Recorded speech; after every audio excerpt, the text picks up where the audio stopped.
મારા આ વિડીયો ઉપર કેટલાક લોકો એવી કોમેન્ટ કરે છે કે ભાઈ તે તારી પત્નીને માથે ચડાવીને રાખી છે, તૂતા કરીને બોલાવે છે, સંસ્કાર નથી. આવા લોકોને મારે એક વાત પૂછવી છે. તમે તમારી પત્નીને શું કરીને બોલાવો છો? તૂતા કરીને જ બોલાવો છો ને, કે તમે કરીને બોલાવો છો? જો તમે એને તૂતા કરીને બોલાવો છો તો પછી તમે કેમ એવી આશા રાખો કે એ તમને તમે કહે? પત્ની એ આપણી લાઈફ પાર્ટનર છે અને લાઈફ પાર્ટનરનો મતલબ શું થયો?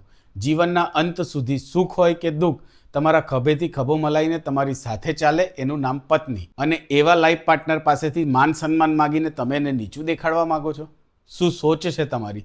સલામ છે તમારી આ સોચને. મારી પત્ની એ મારી લાઈફ પાર્ટનરની સાથે સાથે મારી બેસ્ટ ફ્રેન્ડ પણ છે અને એને પૂરો અધિકાર છે. એ મને ગમે તે રીતે બોલાવી શકે છે, કારણ કે માન સન્માન બોલવાથી નહીં, દિલથી મળે છે. અને રહી વાત તમે અને તૂતાની, તો ભાઈ તું એને કહેવાય કે જે આપણું છે અને તમે એને કહેવાય જે દૂર છે. સમજાય તો ઠીક, નહીં તો રાધે રાધે.